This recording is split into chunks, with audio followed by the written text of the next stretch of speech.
got to talk about it. Or how are you feeling about the Book of Boba Fett? If you haven't watched, we're going to talk about even the episode that actually did drop at 2 a.m. today. So we're on episode 4. What are you thinking? I think Book of Boba Fett thus far is fine. It's fine. I don't know. Nothing too earth-shattering thus far. I mean, this episode was mostly flashbacks, which is fine. It's all right. But I guess now we've sort of like closed the loop on the flashbacks, right? We're back. We're caught up. Yeah. I know. I feel like there still might be one more flashback. Well, doesn't he come out of the tank? I thought that he was having all the flashbacks in the tank. Yeah. I don't know. I still feel like there's got to be one more because this episode there's a couple spots that I popped and I cheered. So they're all caught up and they're about caught up to real time, but they still didn't. And they did explain that he was looking for his armor in the Sarlacc pit and he didn't find it. And then he couldn't remember that those Jawas jumped him when he was basically sun drowned and dehydrated, and they ripped it off his body. So it would be interesting to see how he found out that Cobb Vanth had it, and then he traced it back to going to Din Djarin, Mando, who, here's the biggest spoiler. Hit that spoiler button because this is a big one. They alluded to Din Djarin, the Mandalorian, showing up in here when they're like, we can't trust these guys. He's like, how much money you got? He's like, we got plenty of money in reserve. She's like, we're going to buy some muscle. And he's like, we can buy a lot of muscle if you know where to look. And they started playing the Mandalorian theme. Yeah. That was so big. I guess we're going to get Din Djarin in this next few episodes, probably. Probably some of the other characters. We're going to get Bo-Katan and all the folks we met. Yeah. Because basically... Sasha Banks. Sasha Banks. So we've seen sort of Boba Fett putting his crew together for the last few episodes, and I think we're going to bring in sort of like the rest of the Expendables. Man, that's what it really reminded me of. The Expendables with a little bit of Suicide Squad, especially when we finally got to see space racism. Space racism was real. We always suspected that the Emperor clearly was a white supremacist, and he was racist. But BK, Black Kardashian, was not into those what they call that species. Remember, they were at the poker table, and he was sitting there, and he was drinking. The lizard guys. Yeah. So apparently there's a history there that race enslaved the Wookiees. And that's why he was so angry. Because I couldn't figure out. He was drinking at the poker table. I was like, why is he so pissed at these guys? But there's a big history there that, Bossk was one of the other bounty hunters when Boba Fett was introduced right before the No Disintegrations. And he was that same species. But apparently they got a lot of heat with the Wookiees. That's all in the comics and stuff, or in the novels? It was in the novels, and I guess they're going to make it officially canon there. But I'm all in. And I was disappointed when I thought that was the last we were going to get of BK. He's a badass looking Wookiee. He's got freaking nuts. She was talking about your knuckle dusters are more feared than some people's blasters. He's badass. He's a great character. So I popped big when he walked out and looks like you need a job. And now he's on the Boba Fett gang. Yeah, I mean, he's an awesome character. So, but I think the things that kind of come through on the show for me is just the things that kind of don't make sense. Boba Fett took a direct hit from the knuckle duster in the face without his helmet on, and no sold it. So I thought I was like, that's and I've been reading about the character and how he has the sort of the knuckle dusters implanted or whatever. Yeah. And that's awesome and that's cool, but yeah, Boba Fett was the first one to take that punch without a helmet. And it just, I don't know. There was that, and then there was I saw a thing with Tamora Morrison. Have you seen this clip that's going around where he's yeah, I have too many lines. I talk too much. I always try to give them to Ming. he's correct there. Yeah. Maybe Boba Fett is talking too much. Yeah, no, he is. He's And not right. wearing his helmet enough. Put your helmet on. Yeah, he does take off his helmet a lot. But I think I told you I was not all in with the whole Beta Fett. I was just like, I feel like it was a slow burn. And there's no way they could have retro fixed this. So it had to have been the plan all along. They literally acknowledged it at the fire.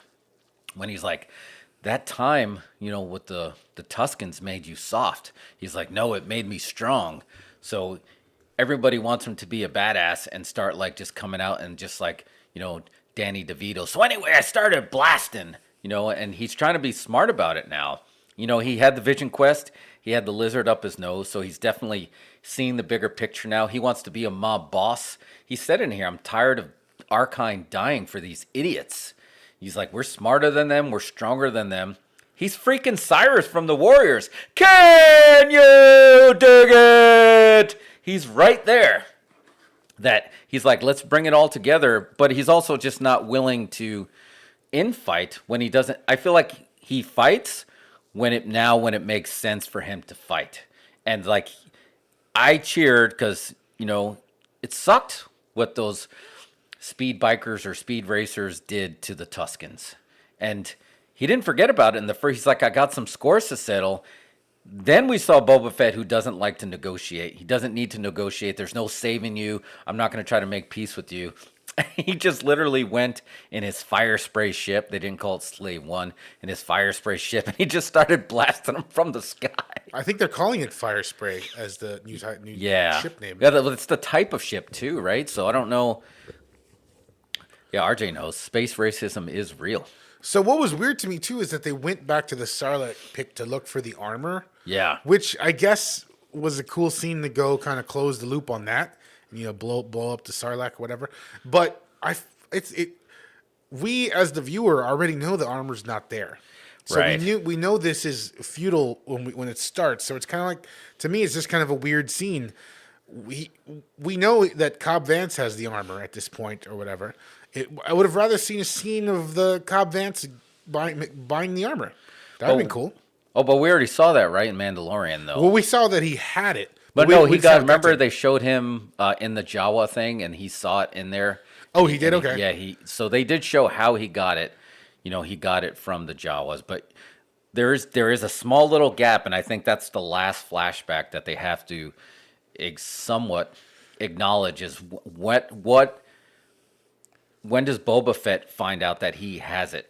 Right, because he knew somehow. Yeah, he did, because they showed it, right? When after Mandalorian got it, that's when we were introduced to Boba Fett.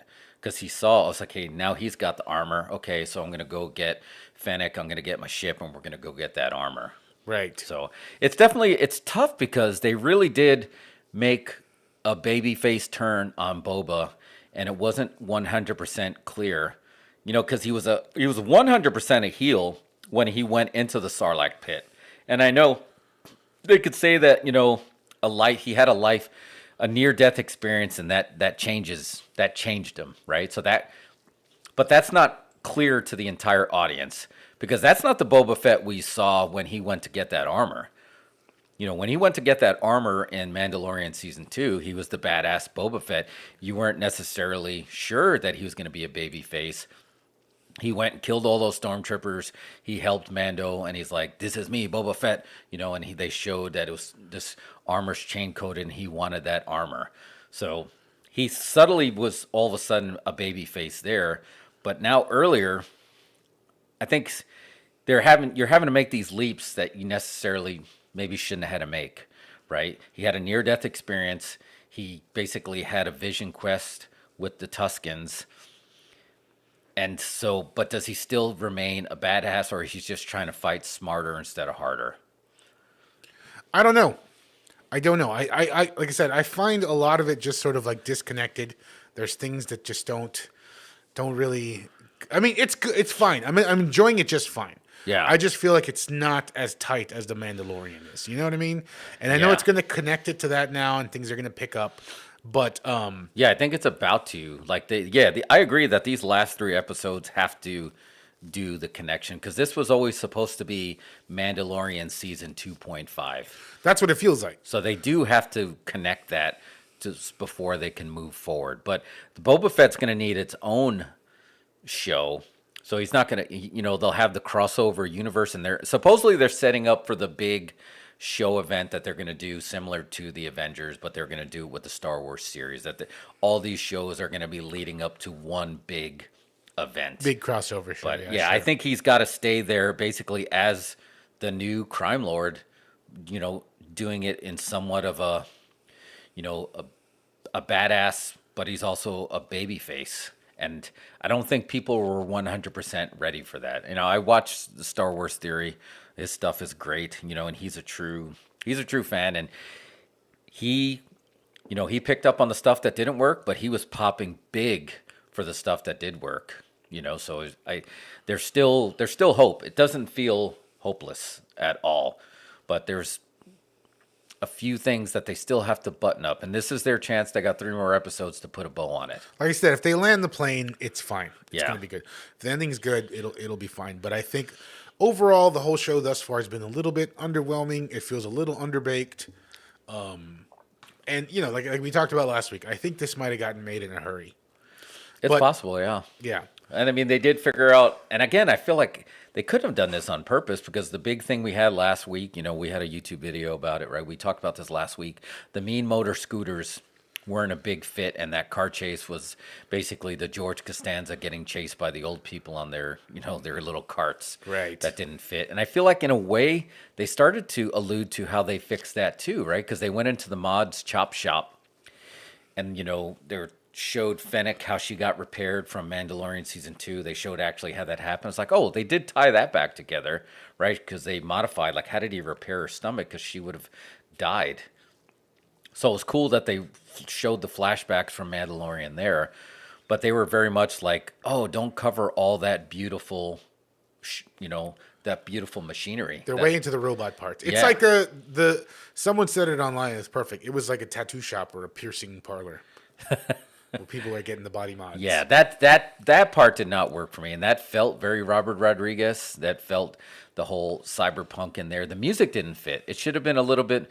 You should have came up with a version, like I think it was episode 2 when he played a version of the Cantina song, but he played a different version of it. They should have had like a different cyber version of that felt a little bit more Star Wars. That like a didn't work. cantina dubstep mix. Yeah, if they could have did that, that was totally fine. Oh, yeah, RJ said he's waiting for The Rock to show up in Star Wars as a jack random dude in the jungle. Well, if The Rock's going to be in it, there's 100% going to be a jungle. So Rock would be on the jungle planet for sure. But I don't know. I'm a huge fan of BK. That new Wookiee is right up there. Like when I saw that Wookiee, that's the same moment that most people had with Grogu as Baby Yoda. That's the moment I had with that Wookiee.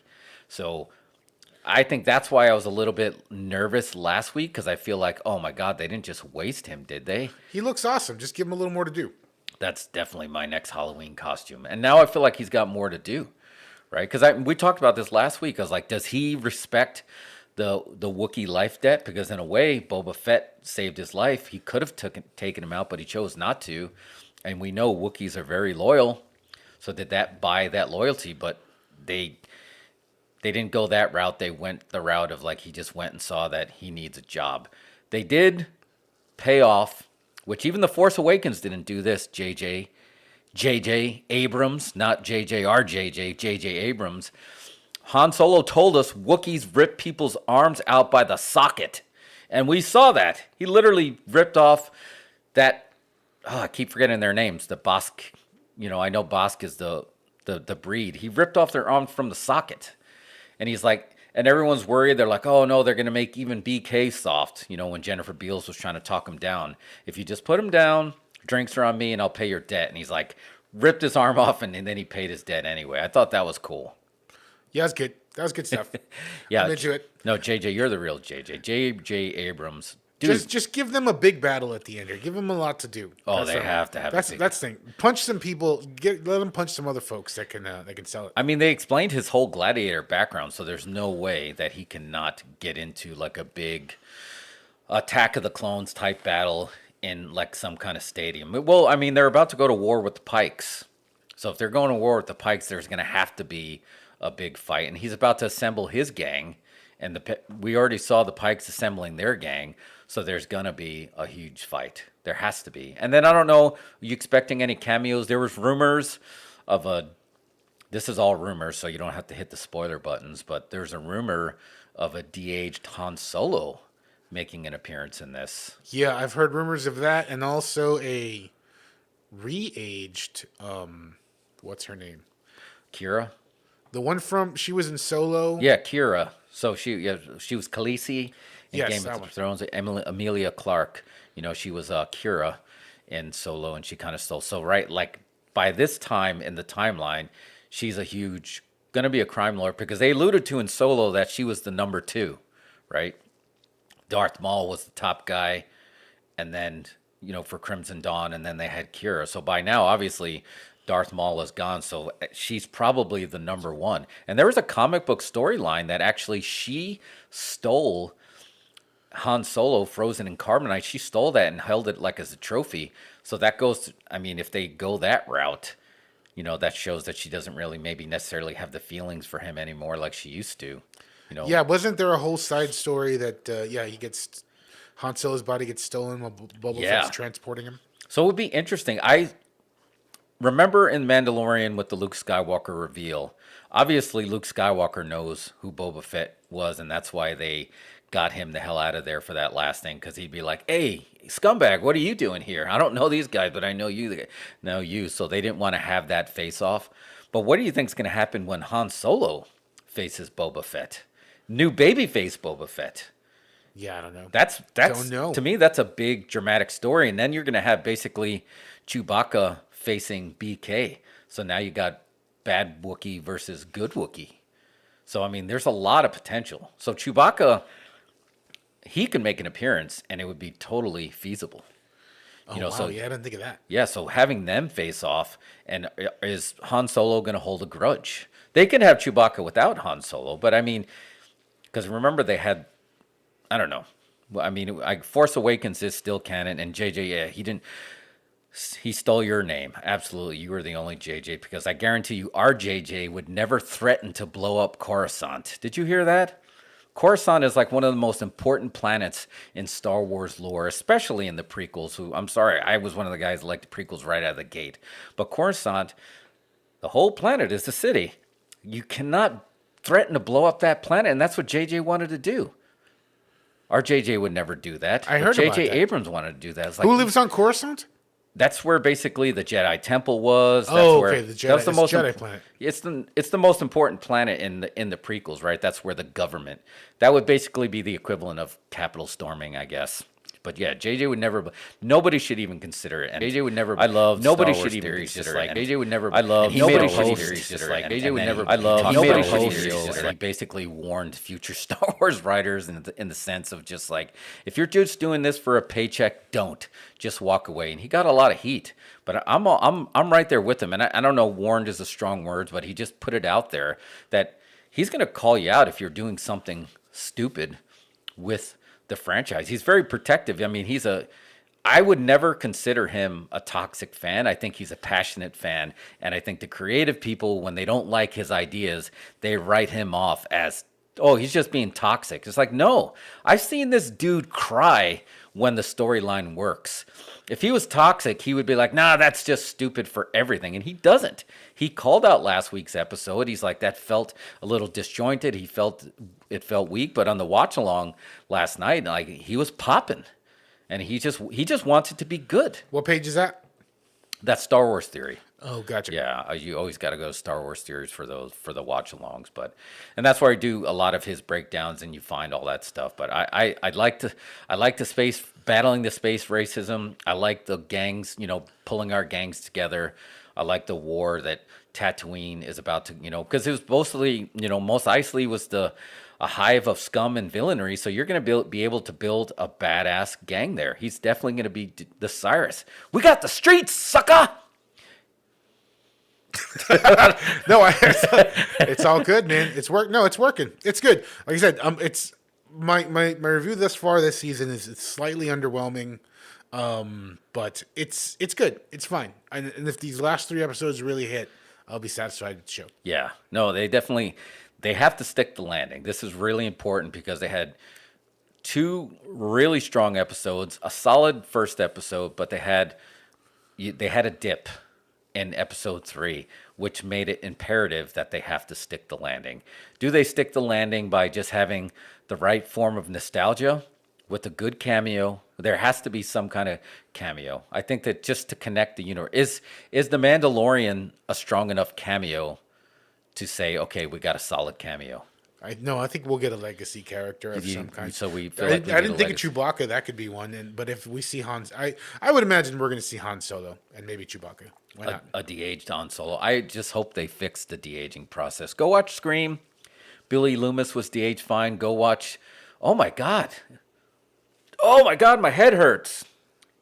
Dr. Loomis and Billy Loomis both were the best forms of de-aging, Whoa, and they share that name. that's right. Holy crap! Scream and Halloween had the best de-aging. So I don't know. And like you said, I think they hired like the real. Well, Billy Loomis was Skeet Ulrich was himself de-aged, but you said they rebooked the Dr. Loomis character, right? Yeah, it was just a guy in makeup, I think, for the most part.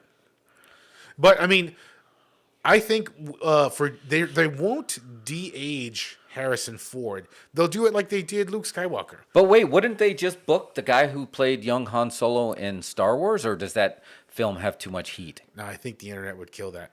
You think so? Yeah, I think they're gonna do it just like they did Luke Skywalker. Well, they'll have a body double. They'll put the face on him. You know what I mean? Yeah. And make him an entirely new sort of like hybrid digital character. Okay, yeah, I can see that. Yeah, Lee says you got to have Han. Chewie won't cut it. Yeah, and I guess they still would be together. They're still together all the way till Force Awakens. R.I.P. Han. But I don't. Yeah, I didn't even think. What's that guy? What's that actor's name? Starts with one? an A. Who played young Han Solo in Solo? Because I feel It's like like Aaron. Oh, I don't even remember. I feel like he was starting to win people over. Like Solo was getting a lot of post-release love after the fact. I've always thought they released it too soon.